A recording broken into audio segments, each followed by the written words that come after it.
Alors, messieurs de Bailleul et Saint-Pierre, merci. Vous venez de terminer votre présentation devant la commission des pesticides.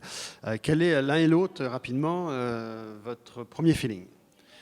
J'ai l'impression que nous étions devant un ensemble de députés qui se sentent vraiment concernés par cette problématique et qui semblent aussi étudier les mémoires qu'ils ont et vouloir aller au fond des choses. Monsieur Saint-Pierre? Ben moi, je disais, ce qu'on a parlé, c'est d'agriculture. On n'a pas parlé de science ou de quelque chose de très, très pointu. On a parlé de ce qui pourrait être des options, en bonne partie, à la situation. Puis on a un peu démystifié également tout le débat là, très passionné qui se fait actuellement au niveau des pesticides, comme si on était pour s'empoisonner, il est tombé tous morts. On n'est pas. On est plutôt dans le style, trouvons-nous des moyens de réduire ça tranquillement, Et vous avez orienté, je pense, en fait, sur les moyens, les modèles, surtout. Vous avez parlé des modèles en disant qu'il faudrait peut-être changer des politiques pour accompagner de nouveaux modèles. Oui, parce qu'on croit sincèrement que, et on le voit d'ailleurs par les chiffres, que les pesticides chez nous sont très, très orientés vers un certain nombre de productions.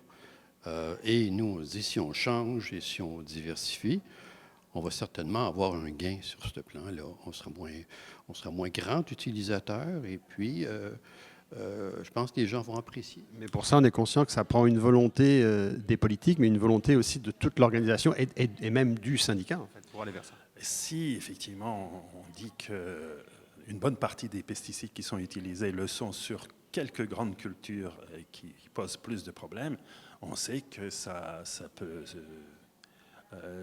peut gêner un certain nombre d'organisations ou de producteurs en disant mais qu'est-ce qu'on va faire, effectivement, alors qu'il y a des alternatives si on veut s'en donner la peine. Économique également, des alternatives qui sont pas juste faire ça pour l'enfouir. Là. Il y a des productions économiques avec des marchés intéressants qui pourraient s'insérer dans cet échiquier-là et permettre d'avoir à terme des gains substantiels. Monsieur de Bailleul, vous avez fait aussi une petite sortie un peu personnelle. Je pense que vous avez parlé de votre petit-fils qui était atteint d'autisme. Je pense que vous vouliez marquer le coup en fait en disant que vous n'étiez pas forcément d'accord avec le lien pesticide-autisme. Je pense qu'il y a une préoccupation du public vis-à-vis de la question de l'utilisation des pesticides. Je crains que ça ne finisse par induire le souci de tout relier à la question des pesticides. Et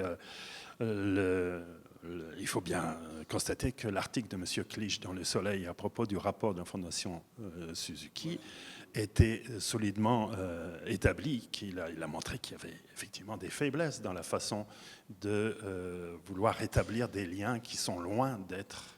Il a démoli la position de l'Institut Suzuki de façon extrêmement importante.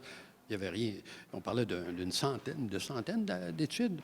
Et là-dessus, c'était bien souvent l'écrit d'un et de rien de fondé. Donc, véritablement pas sérieux. Malheureusement, ces choses-là sont difficiles à contredire, à ramener la vérité. Il y a encore des gens qui vont dire, ou encore qui me disent, là, sur un autre sujet, que les Chinois sont en train d'acheter nos terres. C'est sorti une journée, et puis les Chinois, ils n'ont jamais acheté de terre au Québec. C'est difficile de changer ça. Et pour terminer, messieurs de Bailleul et Saint-Pierre, en sortant de cette commission, donc vous allez, j'imagine, écouter encore ce qui s'en vient demain et après-demain, de l'espoir que cette commission aboutisse sur des conclusions positives, favorables pour le développement de l'agriculture?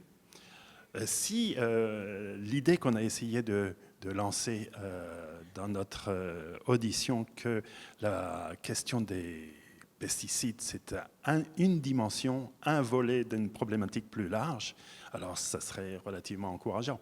C'est fort encourageant également. Je pense que ce qu'on a voulu, c'est ressortir encore les constatations puis les recommandations du rapport sur la Commission examinée d'agriculture.